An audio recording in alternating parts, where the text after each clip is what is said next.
ঈমানকে অন্তরের মধ্যে কায়েম করার জন্য তাদের জীবন দিয়েছে। আমরাও আমাদের ঈমানকে তাজা করার জন্য, আমাদের ঈমানকে মজবুত করার জন্য, আল্লাহর প্রতি বিশ্বাস রাখার জন্য তারা তো আগুনের মধ্যে চলেছে। আমরা যদি আবার বদরের কায়েম হয়, আবার যদি রাজপথে নামতে হয়, আমাদের বুকের তাজা রক্ত দিয়ে রাজপথ কায়েম করব, তবু আমরা ঈমান নামক দৌলত ছাড়ব না। বলেন ওয়াসসামাই যাতিল বুরুজ, বুরুজ বিশিষ্ট আসমানের কসম, গ্যালাক্সি বিশিষ্ট আসমানের কসম। গ্যালাক্সি সম্পর্কে আল্লাহ তাআলা সূরা ফুরকানের 61 নম্বর আয়াতের মধ্যে জানাইয়া দেন, তাবারাকাল্লাযী জাআলা ফিস সামাই বুরুজাও ওয়া জাআলা ফিহা সিরাজাও ওয়া কমারাম মুনীরা। আল্লাহ বলেন, তাবারাকাল্লাযী জাআলা ফিস সামা, ওই বরকতময় আল্লাহ তাআলা যিনি আসমানের মধ্যে বুরুজ বানিয়েছেন, গ্যালাক্সি বানিয়েছেন। ভাই একটু ইকো কমবে, একটু ইকো কমান, বোঝা যায় না। যে আল্লাহ তাআলা জাআলা ফিস সামা, আসমানের মধ্যে বানিয়েছেন বুরুজা, বুরুজকে গ্যালাক্সি বানিয়েছেন। এই গ্যালাক্সির মধ্যে ওয়াজাআলা ফিহা সিরাজাও ওয়া কমারাম মুনীরা, এই গ্যালাক্সির মধ্যে আলোকময় চন্দ্র বানিয়েছেন এবং দীপ্তময় চাঁদ বানিয়েছেন কে? তাহলে রব্বুল আলামিন প্রথম আয়াতের মধ্যে জানাইয়া দিলেন, ওয়াসসামাই যাতিল বুরুজ, বুরুজ বিশিষ্ট আসমানের কসম, গ্যালাক্সি বিশিষ্ট আসমানের কসম। বলার পরে দ্বিতীয় নম্বর আয়াতের মধ্যে বলতেছেন, ওয়াল ইয়াউমিল মাউউদ, ওয়াদাকৃত দিনের কসম। আল্লাহ তাআলা ওয়াদাকৃত দিনের কসম খেয়ে বললেন, ওয়াদাকৃত দিন মানে কি? ওয়াদাকৃত দিন মানে আল কিয়ামা, কিয়ামতের দিবসের কসম। কিয়ামতের দিন একদিন হবে কি হবে না? কিয়ামতের দিন হবে কি হবে না? কিয়ামত তো একদিন কায়েম হয়ে যাবে, কিয়ামত একদিন হয়ে যাবে, কিন্তু কোন সময় হবে, কোন মুহূর্তে হবে এটা কারো জানা নাই। একজনের জানা আছে, চিল্লায়া বলেন তার নাম। আল্লাহ তাআলা এই সম্পর্কে সূরা আহজাবের মধ্যে জানাইয়া দেন, আসআলুকান নাসু আনিস সাআ কুল ইন্নামা ইলমুহা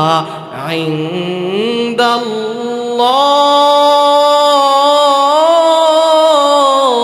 আল্লাহ তাআলা নবীকে জানাইয়া দেন, নবী আমার, কিয়ামত তো হবে, কিন্তু কোন মাসে হবে, কখন হবে, এই কথাটা আপনাকে মানুষেরা জিজ্ঞাসা করবে। আসআলুকা, আপনাকে জিজ্ঞাসা করবে, আন্নাসু আনিস সাআ, কিয়ামত সম্পর্কে। আপনি তখন তাদের উত্তর দিয়ে দিবেন, কুল ইন্নামা ইলমুহা ইনদাল্লাহ, এই কিয়ামতের খবর জানা আছে, চিল্লায়া বলেন তার নাম। কিয়ামত একদিন হয়ে যাবে, কিন্তু কিয়ামত কিভাবে হবে? আল্লাহ তাআলা একজন ফেরেশতা সৃষ্টি করে রেখেছেন, নাম হলো ইসরাফিল ফেরেশতা। ইসরাফিল ফেরেশতা জন্মের পর থেকেই, সৃষ্টির পর থেকেই মুখের সাথে একটা শিঙ্গা নিয়ে আছে আর কান পেতে আছে। কখন আল্লাহ অর্ডার করবে, আল্লাহ অর্ডার করার সাথে সাথে প্রথমবার ফুৎকার মারবে। প্রথম ফুৎকারের সাথে সাথে দুনিয়াটা নিঃস্ব হয়ে যাবে, দুনিয়াটা শেষ হয়ে যাবে, দুনিয়াটা ধ্বংস হয়ে যাবে। তাই তো আল্লাহ তাআলা সূরা হাক্কর 13 নম্বর আয়াতের মধ্যে বলেন, ফাইদা নুফিখা ফিস-সূরি নাফখাতু ওয়াহিদা, যখন ফেরেশতা ফাইদা যখন নুফিখা ফিস-সূর, যখন ফেরেশতা সিংহায় একটা ফুৎকার মারবে, ফুৎকার মারার সাথে সাথে অহুমিলাতিল আরদু ওয়াল জিবালু দাক্কাতাও, তখন পাহাড়গুলো দুনিয়াগুলো সব কিছু একাকার হয়ে যাবে। বড় বড় পাহাড় দেখতেছেন, বড় বড় বিল্ডিং দেখতেছেন, এই বিল্ডিংগুলো বিল্ডিং থাকবে না, বরং হুমিলাতিল আরদু জমিনের মধ্যে ডুবে যাবে, জমিনের মধ্যে সব কিছু ডুবে শেষ হয়ে যাবে। শুধু তাই নয়, সূরায়ে মুজাম্মিলের মধ্যে আল্লাহ বলেন ইয়াউমা তারজুফুল আরজু ওয়াল জিবাল ওয়া কানাতিল জিবালু কাসিবাম মাহিলা। আল্লাহ বলেন এ বান্দা শুধু তাই নয়, এই পাহাড়গুলো জমিনের মধ্যে ধসে ধসে পড়ে যাবে। আল্লাহ তাআলা সূরা কিয়ামার মধ্যে জানাইয়া দেন ওয়াতাকুনুল জিবালু কাল আইহিনিল মানফুশ, যখন কিয়ামত কায়েম হয়ে যাবে তখন এই পাহাড়গুলো ধুনিত তুলার ন্যায় হয়ে যাবে। তুলা যেমন উড়তে থাকে উড়তে থাকে, এই পাহাড়গুলো গাছগুলো ছিন্ন বিচ্ছিন্ন হয়ে একাকার হয়ে যাবে। দুনিয়ার মধ্যে সব কিছু ঘুরতে থাকবে, সব কিছু শেষ হয়ে যাবে।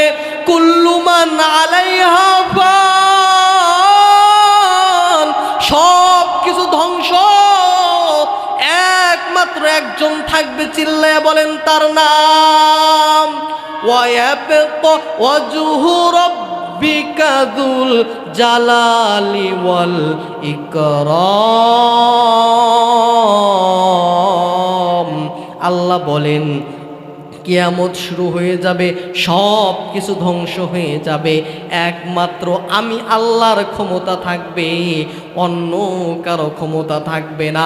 যখন সব ধ্বংস হয়ে যাবে আল্লাহ তাআলা তখন এই দুনিয়াকে ডেকে ডেকে বলবে ইয়া দুনিয়া আইনা আশজারুকি আইনা আনহারুকি, ও দুনিয়া তোমার ভিতরে যারা, হে দুনিয়া তোমার ভিতরে যারা লা ইলাহা ইল্লাল্লাহ, আল্লাহ তাআলা তখন বলতে থাকবে ইয়া দুনিয়া আইনা আশজারুকি ইয়া দুনিয়া আইনা আনহারুকি, হে দুনিয়া তোমার মধ্যে যে বড় বড় গাছ ছিল, তোমার মধ্যে যে বড় বড় পাহাড় ছিল, সেই পাহাড়গুলো কোথায়? তোমার ভিতরে যারা অহংকার নিয়ে ঘুরতো সেই অহংকারী ব্যক্তিরা কোথায়?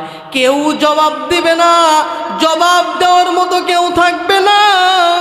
তখন আল্লাহ তাআলা নিজেই বলবেন লিমানিল মুলকুল ইয়াউম, আজকে রাজত্ব কার? চিল্লায় বলেন কিয়ামতের রাজত্ব কার?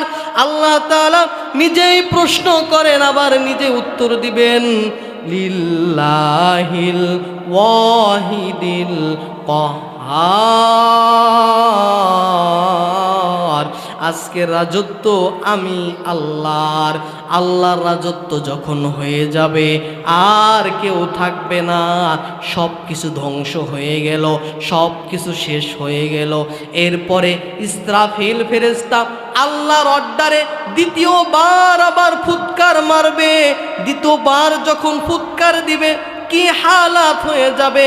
সূরা ইয়াসিনের মধ্যে রয়েছে অনুফিখা ফিস-সূরি ফাইযা হুম মিনাল আজদাসি ইলা রাব্বিহিম ইয়ানসিলুন।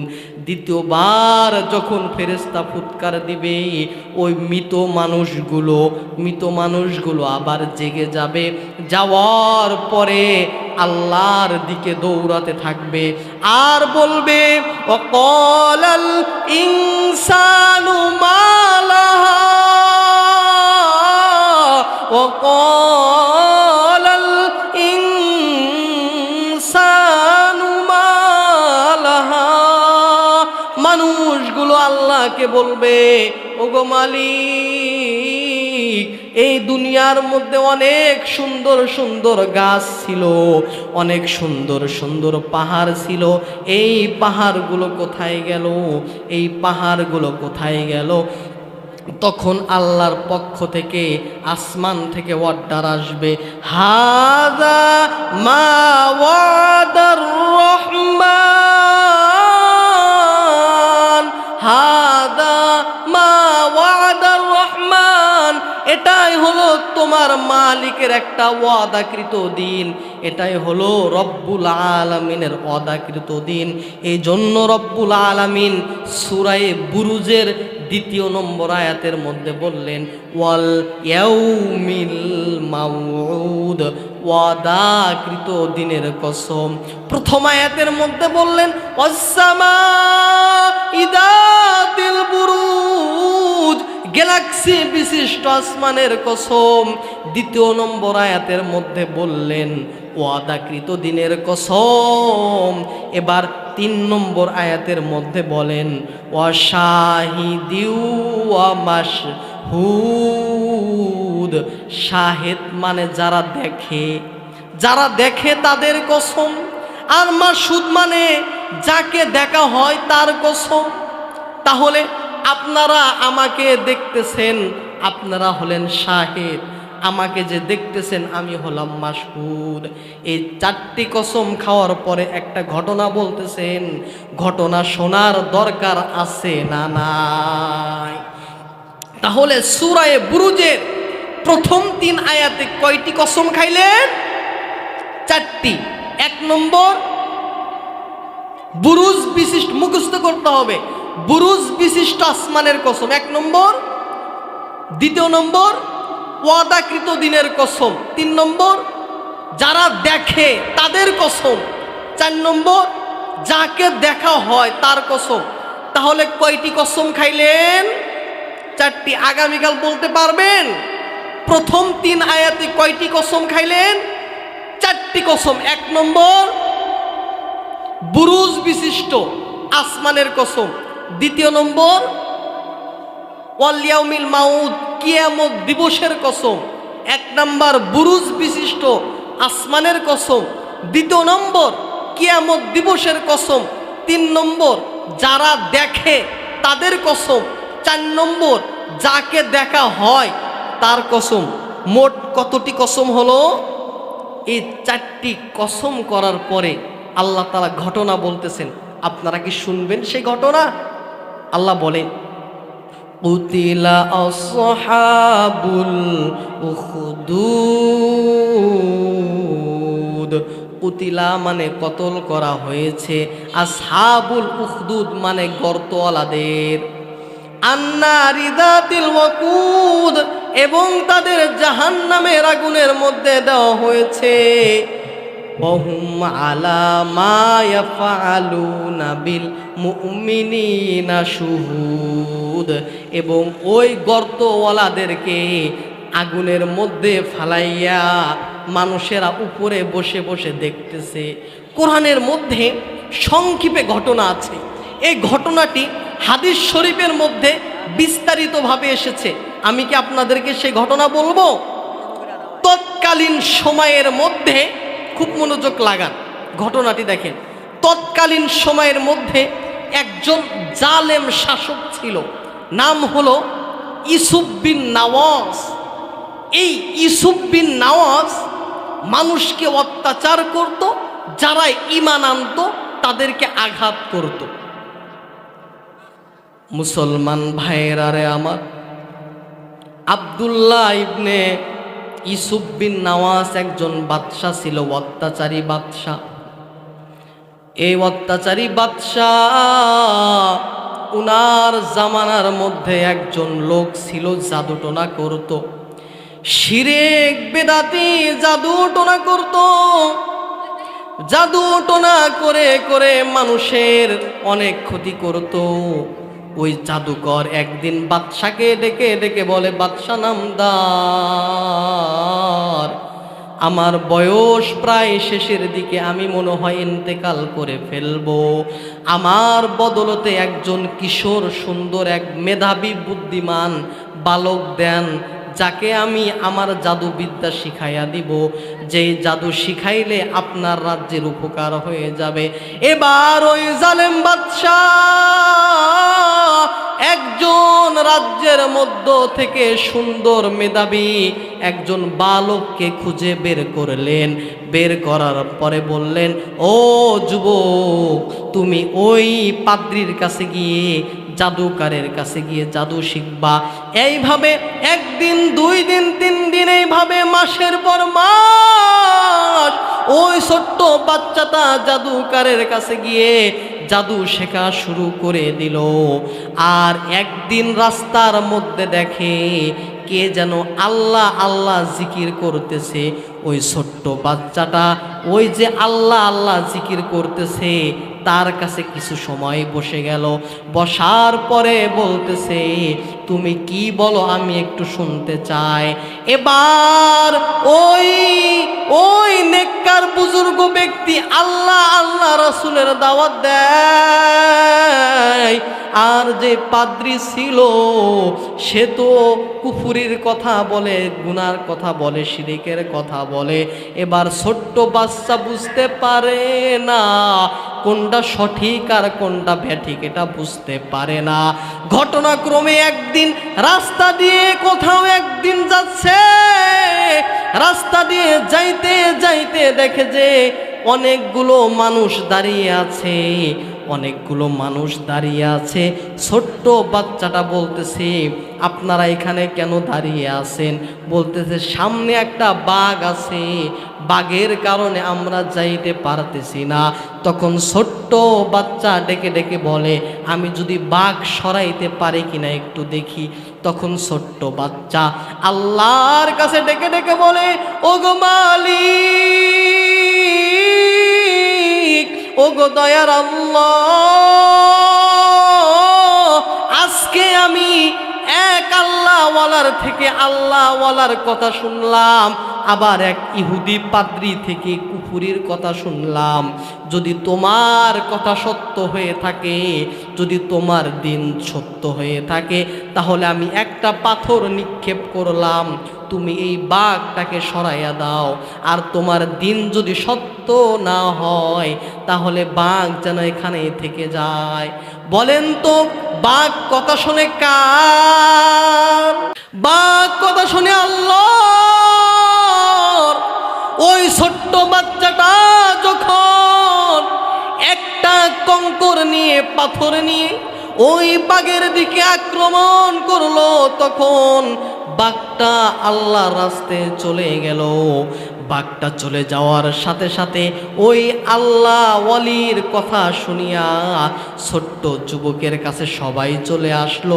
আসার পরে বলতেছে, আমরা অনেক সময় হলো এই বাঘটাকে সরানোর জন্য অনেক চেষ্টা করতেছি, কিন্তু কোনোভাবেই সরাইতে পারতেছি না। তুমি কি এমন পড়ছো যা পড়ার কারণে তোমার কথা শুনিয়া বাঘটা চলে গেল? তখন ওই ছোট্ট বাচ্চা বলতেছে, এটা দুনিয়ার কোনো ক্ষমতা নয়, একজনের ক্ষমতা, চিল্লায়া বলেন তার নাম। এইভাবে একদিন ওই বাচ্চার কথা বলতেছিলাম, ওই জালেম বাচ্চার নিকটে একজন উজির ছিল, যে উজিরের চোখ অন্ধ ছিল, চোখে দেখতে পারতো না। একদিন ওই ছোট্ট বাচ্চার কাছে বলতেছে, ও বাচ্চা, তুমি কি আমার চক্ষু ভালো করে দিতে পারবা কি না? বলে, আমি করতে পারবো না, কিন্তু একজন আল্লাহ আছেন, আমি যদি দোয়া করি মনে হয় আল্লাহ তাআলা ভালো করে দিবে। ওই উজির বলতেছে, ঠিক আছে তাহলে দোয়া পড়ে দাও আমার যেন চোখটা ভালো হয়ে যায়। ছোট্ট বাচ্চাটা দোয়া পড়ে দিয়েছে, ওই উজিরের চোখ ভালো হয়ে গিয়েছে। চোখ যখন ভালো হয়ে গিয়েছে, উজিরটা ওই দরবারের মধ্যে চলে যায়। চলে যাওয়ার পরে বাদশাহ ডেকে ডেকে বলে, ও আমার উজির, তোমার চোখ তো অন্ধ ছিল, তোমার চোখ কিভাবে ভালো হয়ে গেল? এবার উজির ডেকে ডেকে বলে, রে বাদশাহ, এই কথা বলা যাবে না, বলা যাবে না। বলে কেন বলা যাবে না? বলে যে এটা দুনিয়ার কেউ ভালো করতে পারে নাই, আমার মালিক আমাকে ভালো করে দিয়েছে। বলি সুবহানাল্লাহ। এবার বাদশা ডেকে ডেকে বলে, ও উজির, আমি তো তোমার মালিক, আমি তো তোমার খোদা, আমি তো সব কিছু করতে পারি, আমি তো তোমাকে ভালো করি নাই। আবার তোমার কোন রব, কোন মালিক ভালো করে দিল আমাকে জানাইয়া দাও। তখন ওই উজির ডেকে ডেকে বলতেছে, আপনি যেই ছোট্ট বাচ্চাটাকে বিদ্যা বুদ্ধি শেখার জন্য অর্ডার করেছিলেন, ওই ছোট্ট বাচ্চা আমাকে কি বলে যেন ফু দিয়েছে, ফু দেওয়ার সাথে সাথে আমার চোখ ভালো হয়ে গিয়েছে। বলে সুবহানাল্লাহ। এবার বাদশার মাথা গরম, বাদশা ডেকে ডেকে বলে, ওই ছোট্ট বাচ্চাকে ডেকে আমার কাছে নিয়ে আসো। যখন ওই ছোট্ট বাচ্চাকে বাদশার কাছে আনা হইল, তখন ছোট্ট বাচ্চা বলতেছে, এটা দুনিয়ার কোনো মানুষের কালাম না, এটা হলো একমাত্র আল্লাহর কালাম। শিখলা। এখন মাথা যখন গরম হয়ে গিয়েছে, তখন এলাকার মানুষদের বলতেছে, ছোট মানুষ, কিছু ভয় দেখালে মনে হয় আল্লাহর কথাগুলো ভুলে যাবে, ভয় দেখালে মনে হয় আল্লাহর কথাগুলো ভুলে যাবে। এই বলে উজিরদেরকে বলছে, বাচ্চাকে বড় একটা পাহাড়ের উপরে নিয়ে যাও, নিয়ে তাকে পাহাড় থেকে ছেড়ে দাও, একটু ভয় দেখাবা যাতে সে আল্লাহর নাম ভুলে যায়। মুসলমান ভাই, ওই ছোট্ট বাচ্চাকে যখন পাহাড়ের উপরে নিয়ে যায়, ছোট্ট বাচ্চাকে বলতেছে, ছোট্ট বাচ্চা, তোমার আল্লাহর নাম ভুলে যাও, আল্লাহর নাম ভুলে যাও। ছোট্ট বাচ্চা ডেকে ডেকে বলে, না না, আমি কখনো ভুলবো না। এবার ওই উজিররা ডেকে ডেকে বলে, যদি ভুলে না যাও তোমাকে এই পাহাড় থেকে ফেলে দিব। এবার ছোট্ট বাচ্চা ডেকে ডেকে বলে, ওগো দয়ার মালিক, আমি তোমার উপর ঈমান আনছি, তোমার প্রতি ঈমান আনার কারণে আজকে যদি আমাকে পাহাড় থেকে নিক্ষেপ করে, পাহাড় থেকে যদি ফেলে দেয়, তোমার তো পাহাড় কথা শুনে আল্লাহ তুমি একটু অর্ডার দাও যাতে করে পাহাড় থেকে আমাকে ফেলতে না পারে। এই কথা বলার সাথে সাথে আল্লাহ পাহাড়ের মধ্যে একটা ভূমিকম্প দিয়ে দিয়েছে। ভূমিকম্প দেওয়ার কারণে বাচ্চা পাহাড়ের উপরে রয়েছে, বাচ্চার সাথে যেই উজিররা গিয়েছিল তারা ওই পাহাড় থেকে গড়ে গড়ে পড়ে গিয়েছে। এবার যখন আবার বাচ্চাটা বাদশার নিকটে চলে আসলো, তখন বলতেছে, বাদশা বলতেছে, তুমি মনে হয় ঈমান ছেড়ে দিছো তাই না? বলে, না, ঈমান ছাড়ি নাই, তুমি যে আমার সাথে যাদেরকে পাঠিয়েছিলে তাদের জীবন শেষ। বাদশার মাথা আরো গরম হয়ে গেল। এখন তাহলে কি করা যায়? আরো বেশি ভয় দেখানো দরকার। কি ভয়? এই বাচ্চাকে গভীর সাগরের মধ্যে নেওয়া হবে, নেওয়ার পরে বাচ্চাকে বলা হবে, তুমি যদি ঈমান না ছাড়ো তোমাকে এই পানির মধ্যে ফেলে দেওয়া হবে। মুসলমান ভাই, বাচ্চাকে যখন পানির মধ্যে নিয়ে যাওয়া হয়েছে, নেওয়ার পরে বলতেছে, বাচ্চা তুমি যদি ঈমান না ছাড়ো তোমাকে এই পানির মধ্যে ফেলে দেব। বাচ্চা ডেকে ডেকে বলে, ওগো মালিক, ওগো দয়ার আল্লাহ, আমি যেই আল্লাহর প্রতি ঈমান আনলাম, এই পানি তো কথা শুনে কার? আল্লাহকে বলল, হে মালিক, তুমি পানিকে অর্ডার করে দাও, আমার জীবন যেন রক্ষা হয়ে যায়, আর এই বেঈমান উজিররা যেন মারা যায়। বলার সাথে সাথে এমন জোরে একটা ঢেউ চলে আসছে, ঢেউয়ের কারণে নৌকা উল্টিয়ে সবাই পড়ে গিয়েছে, কিন্তু যুবকটা নৌকার মধ্যে আজও পর্যন্ত রয়েছে। এক পর্যায়ে নৌকা আস্তে আস্তে কিনারায় চলে আসার পরে ওই যুবকটা যখন বাদশার নিকটে চলে আসলো, এবার বাদশা বলতেছে মনে হয় কাম হয়ে গিয়েছে। কাম হয়েছে? মনে হয় কাম হয়ে গিয়েছে, এবার মনে হয় ভয় পেয়ে ইমান ছেড়ে দিবা। তখন বাচ্চা বলে না, আমার সাথে যাদেরকে পাঠিয়েছিলে তারা শেষ, আমাকে মারতে পারবা না। আমাকে যদি মারতে চাও তাহলে 3টা কাজ করতে হবে। বলে কি কাজ? 1 নম্বর হইল অনেক বড় সমাগম মানুষ ডাকতে হবে, হাজার হাজার মানুষের সামনে আমাকে মারতে হবে। 2 নম্বর আমাকে শুলের উপরে চড়াইতে হবে। 3 নম্বর একটা দোয়া বলতে হবে, বিসমিল্লাহি রব্বি হাযাল গুলাম।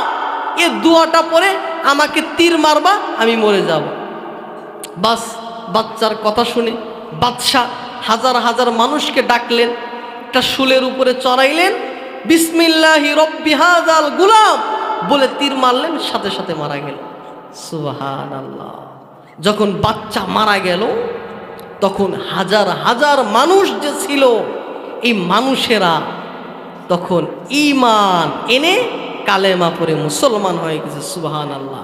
কারণ যে এটা তো দুনিয়ার কোনো মানুষের কথা নয়, এটা হলো একমাত্র কার কথা? এই বাচ্চাকে এত ভয় দেখাইলো, বাচ্চাকে পাহাড়ের উপর থেকে নিক্ষেপ করতে চাইলো, মারতে পারলো না। নদীর মধ্যে ডুবাইয়া মারতে চাইলো, তাও মারতে পারলো না। ছোট্ট একটা কালাম পড়লো, সাথে সাথে মারা গেল। এটা খেল কার? এই কথা বলার পরেই হাজার হাজার মানুষ যে ছিলেন সবাই ঈমান এনে মুসলমান হলেন। এখন বলেন তো, আগে ঈমানদার ছিল কয়জন? 2 জন, ছোট্ট বাচ্চা আর ওই যে উজির। চোখ যে ভালো হইল, ছোট্ট বাচ্চাকে মারার কারণে কতজন মানুষ ঈমান আনলো? হাজার হাজার মানুষ। হাজার হাজার মানুষ ঈমান আনলে বাদশার মাথা কি ঠিক থাকবে না নষ্ট হবে? তখনই নষ্ট হবে। তখনই বাদশাহ বলল, এই যে আমি আবার তাফসিরে চলে আসলাম, উতিলা আসহাবুল উখদুদ আন-নারি দাতিল ওয়াকুদ। এই যে হাজার হাজার মানুষ যে ঈমান নিয়ে আসছে, তোমরা গর্ত খনন করো। গর্ত আমরা হাইশাল বলি না, হাইশাল, ছোট্ট হাইশাল। বললো তোমরা বড় বড় গর্ত খুঁড়ে থাকো, এই গর্তের মধ্যে আগুন জ্বালাও। আন-নারি দাতিল ওয়াকুদ, আগুন জ্বালিয়ে দাও। এবং ইদহুম আলাইহা কুউদ, এই ঈমানদারকে ধরে ধরে গর্তের আর আগুনের মধ্যে তোমরা ফেলে দাও। ফেলে দেয়, এই মুসলমানদেরকে গর্তের মধ্যে ফেলে দেয়। আর ওহুম আলামা ইয়াফআলুনা বিল মুমিনিনা শুহুদ, কাফেরেরা গর্তের উপরে তাকায়া দেখে আর খিলখিল করে হাসে, খিলখিল করে হাসে। যখন হাসতে শুরু করে, তাদের অপরাধ কি? যাদের আগুনের মধ্যে পোড়াইতেছে তাদের অপরাধ কি? একমাত্র ঈমান আনার কারণে, তাই না? আগুনের মধ্যে যে জ্বালাইতেছে, অপরাধ কি তাদের? ঈমান আনার জন্যে। তারা যদি ঈমানেরকে রক্ষা করার জন্য, ঈমানটাকে মজবুত রাখার জন্য, ঈমানকে অন্তরের মধ্যে কায়েম করার জন্য তাদের জীবন দিয়েছে, আমরা আমাদের ঈমানকে তাজা করার জন্য, আমাদের ঈমানকে মজবুত করার জন্য, আল্লাহর প্রতি বিশ্বাস রাখার জন্য তারা তো আগুনের মধ্যে চলেছে। আমরা যদি আবার বদরের কায়েম হয়, আবার যদি রাজপথে নামতে হয়, আমাদের বুকের তাজা রক্ত দিয়ে রাজপথ কায়েম করব, তবু আমরা ঈমান নামক দৌলত ছাড়ব না। আমরা ঈমানের জন্য আমরা শাহাদত বরণ করব, রক্ত দিব, তবু ঈমান ছাড়ব না। আল্লাহকে নিয়ে যারা কটূক্তি করে, আল্লাহকে নিয়ে যারা কথা বলে, তারা বেঈমান। কথা বলেন ঠিক কিনা? এই যে কিছুদিন পূর্বে আপনারা দেখেছেন সোশ্যাল মিডিয়ায় ভাইরাল হয়েছে, গায়ক আবুল সরকার আল্লাহকে নিয়ে কটূক্তি করেছে। আমরা সেই বাউল শিল্পীকে স্পষ্ট ভাষায় বলতেছি, আল্লাহকে নিয়ে কটূক্তি করার কারণে ও যদি বাংলার জমিনে ঠিক থাকতে পারে, আমরা আজকে মাহফিল থেকে বলে দিলাম, আমরা ওই বাউল সরকারের জিহ্বাটা পায়ের নিচে রেখে জিহ্বা ছিঁড়ে ফেলবো। তবু আমরা বাংলার জমিনে আউল ফাউল গায়ক রাখতে দেব না। এ মুসলমান তাওহীদি জনতা, আপনার ভিতরে যদি এক ফোঁটা রক্ত থাকে, ঈমানের পাওয়ার যদি থাকে, তাহলে আজকে বলে দিলাম, যারা আজ থেকে আল্লাহকে নিয়ে কটূক্তি করবে, রাসূলকে নিয়ে কটূক্তি করবে, তাদের পাইলেই জুতা দিয়ে মানুষ করব।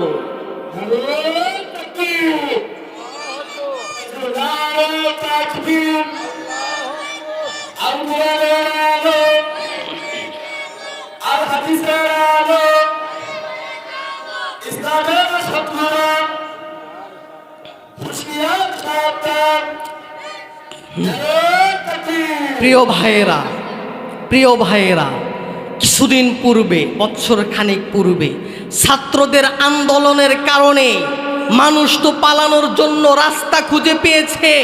ছাত্রদের আন্দোলনের কারণে বাংলার জমিন থেকে পালিয়ে অন্য রাষ্ট্রে গিয়েছে।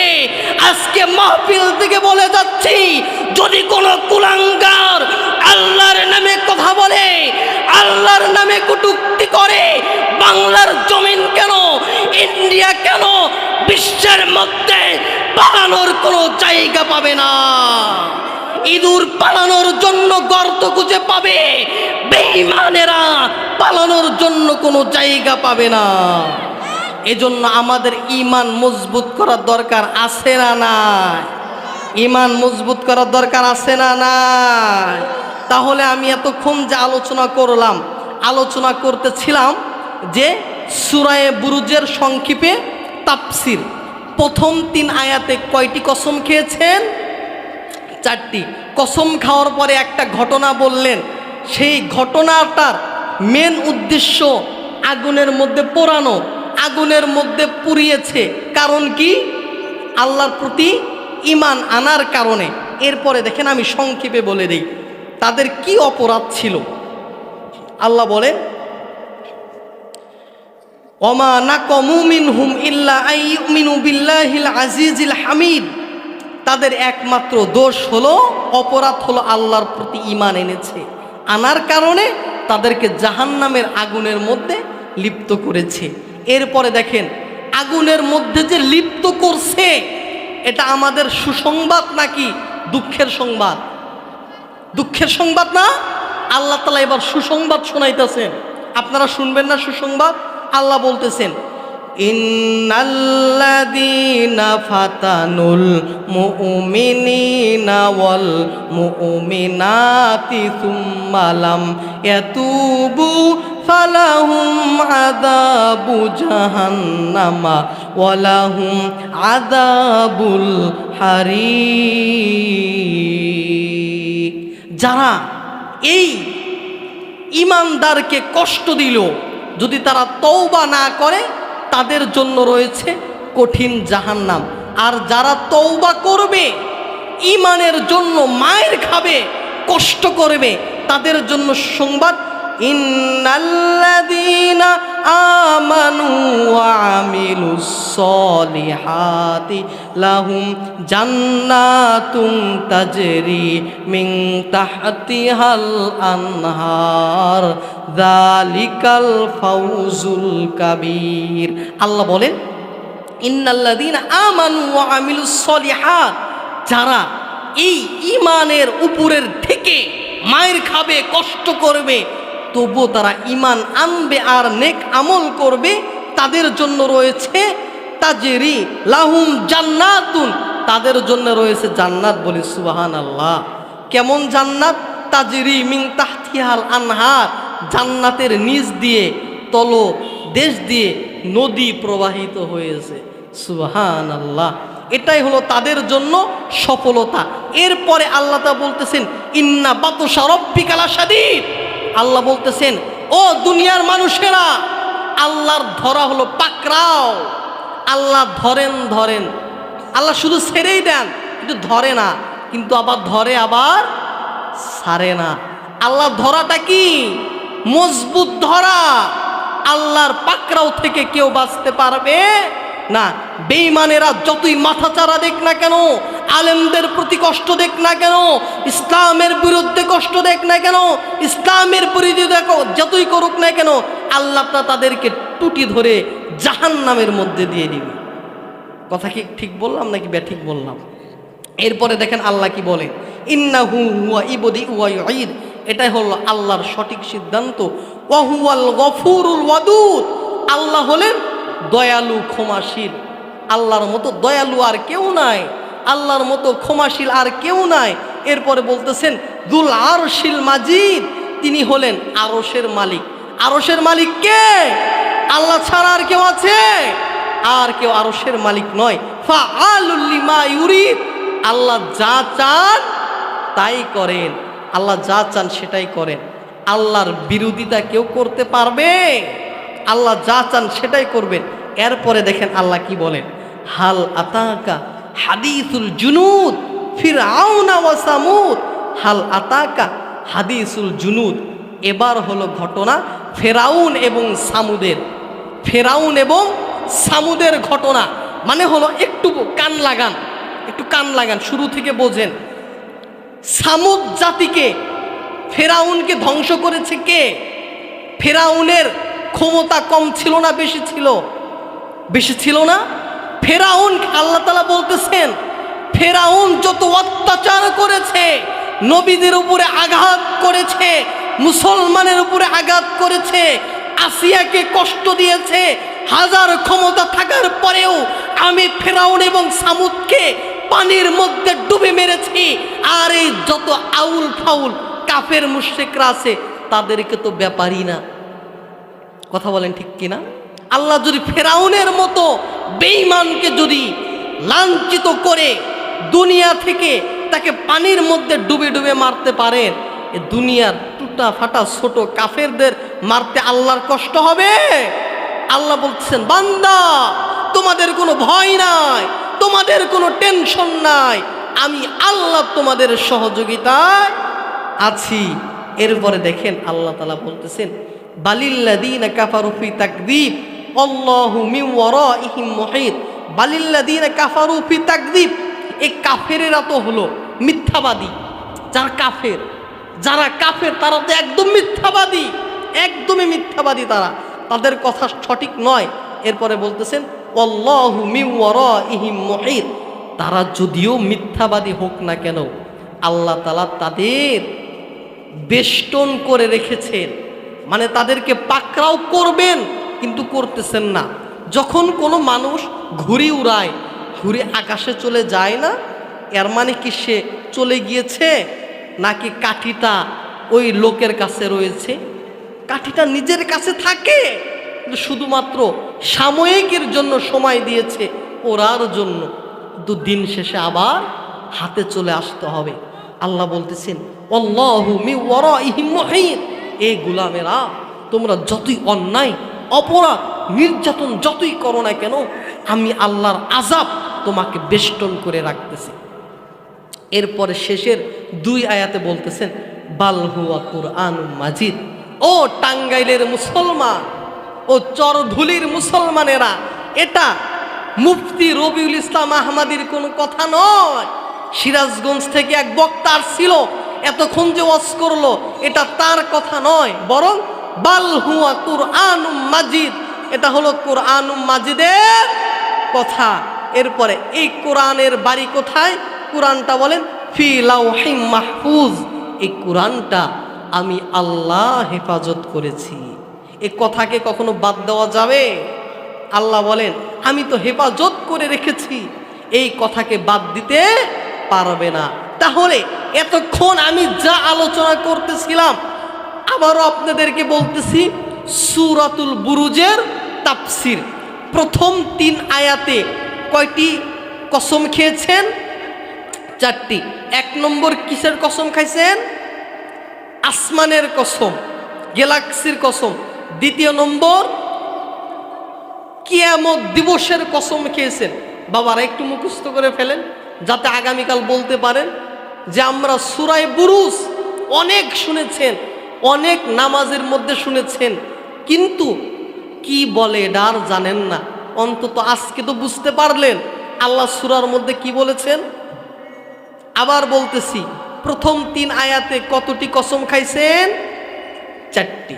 1 নম্বর আসমানের কসম, 2 নম্বর কিয়ামত দিবসের কসম, 3 নম্বর যারা দেখে তাদের কসম।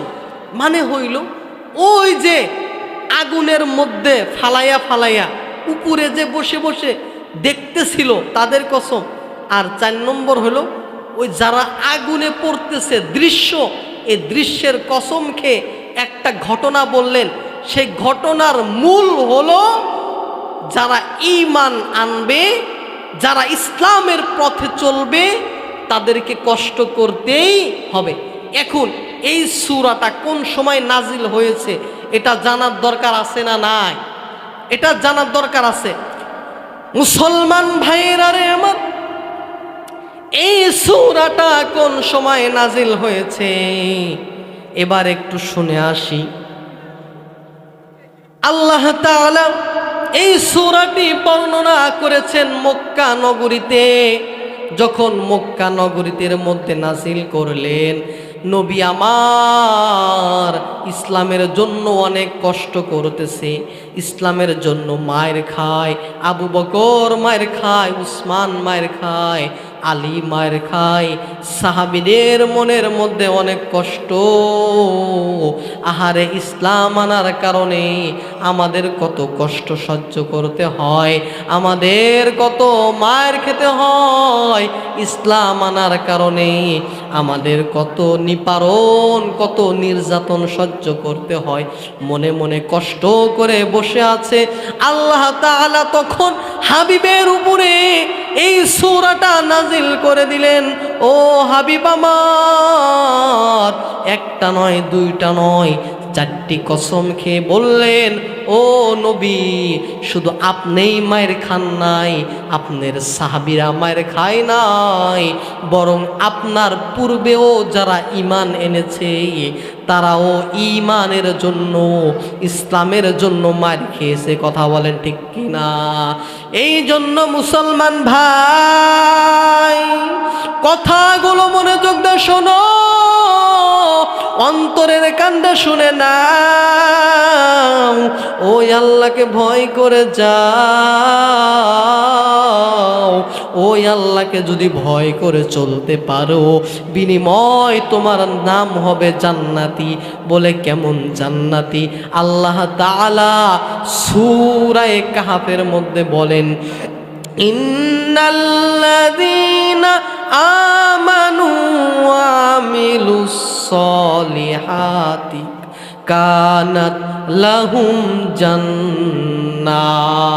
আল্লাহ বলেন, যারা ঈমান আনবে, নেক আমল করবে, তাদের জন্য রয়েছে জান্নাত। বলে সুবহানাল্লাহ।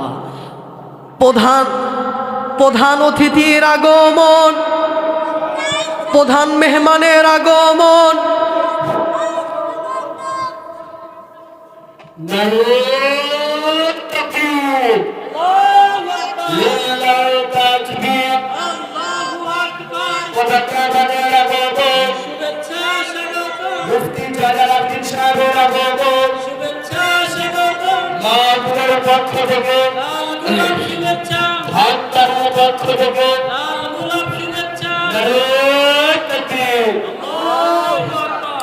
সর্বশেষ যে কথাটা আমি যে এতক্ষণ যাবৎ আলোচনা করলাম, আমার আলোচনা বুঝতে পারছেন? আগামীকাল আপনারা বলতে পারবেন আমি যে আলোচনা করলাম সূরার নাম কি? সূরা বুরুজ। এই সূরা বুরুজে মোট আয়াত সংখ্যা কতটি? 22টি। 22টি আয়াতের মধ্যে প্রথম 3 আয়াতে কয়টি কসম খেয়েছেন? 4টি কসম খেয়েছেন।